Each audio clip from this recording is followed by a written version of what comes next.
आजकल जब मैं सड़कों पे चल रहा हूँ तो मुझे पूरी सड़कें साफ सुथरी दिखाई दे रही है। कोई भी रास्ते के ऊपर कचरा ही नहीं फेंक रहा है। सोर्सेज से पता चला है कि स्कूल्स, कॉलेजेस, क्लब्स कोई कहीं भी गालियों का यूज ही नहीं कर रहा है। और इंटरनेट से वो सारी वेबसाइट वो तो कब से कभी का हट गई है। पुलिस स्टेशंस में कोई एफआईआर ही नहीं लिखा रहा है क्योंकि रेप्स, चोरी, मनी लॉन्ड्रिंग, डोमेस्टिक वायलेंस कहीं कुछ हो ही नहीं रहा है।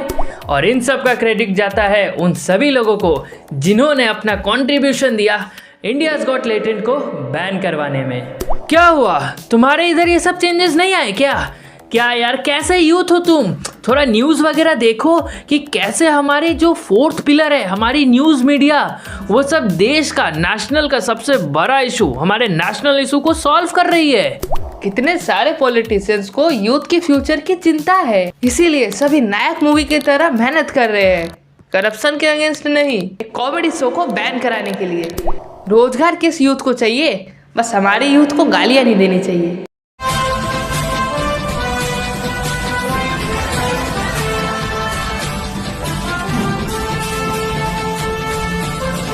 जो भी इंडियाज गॉट टैलेंट पे रणवीर भाई ने बोला वो गलत था, बहुत ज्यादा गलत था, लेकिन इतना भी गलत नहीं था कि इसके लिए आप उसे फांसी ही दिला दो।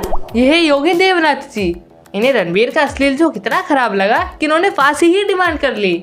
बट ये क्या है Yogi ji, follow me, Sunny Leone को आपने फॉलो करने बोला है। ओह गॉड, एक बार दिला दे। मूवी देखते वक्त इनकी एक्टिंग पसंद आ गई थी। मूवी देखते वक्त ये नहीं लगा कि अश्लील बात है और इससे यूथ खराब होगी। अब ये मत कहना कि इनकी एक्टिंग कहीं और देखी है।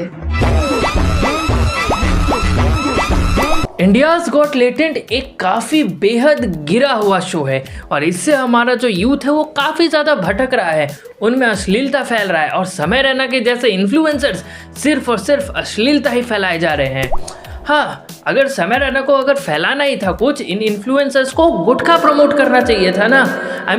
गुटखा प्रमोट करने से, अल्कोहल, सिगरेट, यही सब प्रमोट करने से तो हमारे जो यूथ है वो आगे बढ़ेगा और देश भी आगे बढ़ेगा।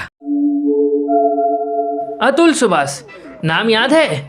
नहीं, वो क्या है ना कि ऐसे छोटे मोटे केसेस के ऊपर हमारी मीडिया और पॉलिटिशियंस ध्यान नहीं देती है ना। अतुल जी के मैटर को भी जो भी थोड़ी बहुत लाइमलाइट मिली भी ना, उसका कारण हम क्रिएटर जी हैं जिन्होंने उनके ऊपर वीडियोस बनाई थी।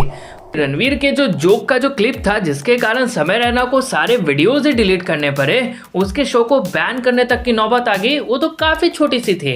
अतुल जी की जो आखिरी वीडियो थी उसकी लेंथ तो काफ़ी ज़्यादा लंबी थी। पता है अतुल कहाँ हारा? उसे कहना चाहिए था कि निकिता ने मेरे ऊपर जोक मारा है, फिर देखते तुम लोग इंडिया के कोने कोने से लोग इकट्ठा हो जाते उसे जस्टिस दिलाने के लिए, चाहे वुमेन्स राइट्स वाले हो, महाराष्ट्र हो या दूर बैठे गुवाहाटी से। रणवीर के अपोलॉजी वीडियो डालने के बाद भी, समय रैना के सारे अपने वीडियोस डिलीट करने के बाद भी लोग रणवीर, समय रैना, आशीष भाई, अपूर्वा और बाकी सारे लोगों पे एफआईआर और पनिशमेंट की डिमांड तो ऐसे कर रहे हैं कि जैसे वो लोग कोई कॉमेडी शो पे जोक नहीं मारा हो, एक स्कैंडल ही खोल रखा हो, चाइल्ड ट्रैफिकिंग ही कर रहे होंगे वो लोग। बट पुणे पोर्ट से केस में एक ऐसे लिखने से काम हो जाता है, तो इसे ही कहते हैं हम प्यार से, India is not for beginners. तो बहुत दुखद है इस तरह की भाषा का प्रयोग, जहां हमारी पत्नी, हमारे बच्चे, हमारी बेटी, हर घर की बेटी, हर घर की माताएं, बहनें सब देख, ये भारत है, यहाँ ये सब चीजों का आप बिल्कुल सही कहा रवि जी। ऐसे वल्गर शो से हमारी संस्कृति को काफी ठेस पहुंचती है और जो लोग भी अश्लीलता फैलाते हैं उन पे जरूर एक्शन होना चाहिए। मेरे बैकग्राउंड में जो भी चल रहा है वो रवि जी नहीं है गाइस, वो तो एआई से बना हुआ है, बिल्कुल इस इंटरव्यू की तरह। गाली देखिए, गाली रस है हमारे यहाँ। बनारस में 80 घाट पे जाएंगे हमारे अवध। वो कौन सा मीम था वो? हाँ, हिपोक्रेसी के भी सीमा होती है। शुभंकर मिश्रा, इन्होंने तो पूरा एक्सपोज ही कर दिया लेटेंट को कि कितनी गालियां होती है उसमें और कितनी अश्लील बातें होती है उसमें, जिससे यूथ कितना बिगड़ रहा है। मुझे पक्का पता है शुभंकर जी नहीं इसे सोच को पसंद करते होंगे और इस पे जरूर बोलेंगे। और वो महीप सर है। अरे सर, मम्मी कैसी है? और उन्होंने तो वो वाले एपिसोड में लूट ही लिया सब कुछ। मम्मी कैसी है? नहीं, अपनी ये इसके साथ आई थी ना। बंद करो, देखो 98।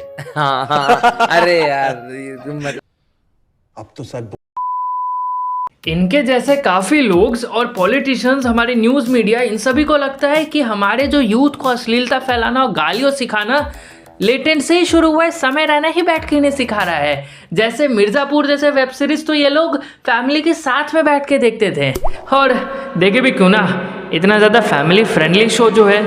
वेब सीरीज की बात करें और हमारी टेलीविजन क्वीन की बात ना करें, ऐसा थोड़ी ना हो सकता है। आखिर रणवीर की तरह अवार्ड तो उन्हें भी मिला है। इन्होंने तो फैमिली फ्रेंडली कंटेंट के लिए एक पूरा अलग OTT ऐप ही बना के रखा हुआ है, वो भी भगवान के नाम पे, ऑल्ट बालाजी, जिसे अब तक तो सरकार को Alt+F4 करके शट डाउन कर देना चाहिए था, लेकिन उन्होंने नहीं किया। जहाँ पे देवर भाभी, टीचर स्टूडेंट, बहन भाई, पड़ोसन, ऐसे कई सारे रिश्तों को डीपली एक्सप्लोर करती है इनके शोज। लेटेंट जो कि अभी अभी आया है, 2024 में ही आया है, उसी ने तो अभी यूथ को बिगाड़ना और अश्लीलता फैलाना शुरू किया है। इससे पहले तो एक तरह समाज सेवा कर रही थी। इंटरनेट पर अश्लीलता का खदान खुला हुआ है, लेकिन एक कल्चर को बचाने वाले तब नहीं आए जब मॉम्स क्रिएटर्स जो है ट्रेंडिंग होने लगे। तब तो नहीं आए थे एक भी ट्वीट या न्यूज़ भी, एक भी बहस। या ये मत बोलना कि तुमने तब वाईफाई नहीं लगाया था। बी प्राक, अब इन्हें तो जानते ही होगे तुम लोग। आखिर इन्होंने एनिमल मूवी, जिसके अंदर misogyny, cheat culture, extreme violence और हाँ तृप्ति जी का अश्लील बोल्ड सीन, जिससे उसे बूस्ट ही मिल गया, उसके सिंगर यही तो हैं। बट इन्होंने फिलहाल रणवीर के शो पे जाने से मना कर दिया है। वाह पाजी, काफी गुड बॉय हो आप तो। वैसे फन फैक्ट बताऊं तुम लोगों को, इन्हें इनविटेशन मिला ही नहीं था, ऐसे सोर्सेज बता रहे हैं, किसी को बोलना मत। वैसे जितने भी लेटेंट के फैंस हो, तुम लोग दुखी मत हो। कॉमेडी के लिए तुम लोग न्यूज़ चैनल्स देख लेना। जो कॉमेडी न्यूज़ वाले करते हैं वो समय रहना में कहाँ। इसीलिए तो जिस जर्नलिस्ट का मर्डर हो गया था करप्शन को एक्सपोज करने के लिए, उन्होंने उसकी सैड सी स्टोरी चलाई ही नहीं। और जिस न्यूज़ के ऊपर पब्लिसिटी कम मिले, उसे तो हमारे पॉलिटिशियंस देखते भी नहीं है। मैंने भी वो एपिसोड देखा है, बहुत ही वाहियात, बहुत ही अजीबो किस्म की उसमें गालियाँ दे रहे हैं, माँ बहन की गालियाँ दे रहे हैं, कुछ भी बोल रहे हैं। अरे मीका पाजी, आप तो कितने संस्कारी हो, इतने भोले हो आप, ये तो हमें पहले से ही पता था। मगर ये क्या है?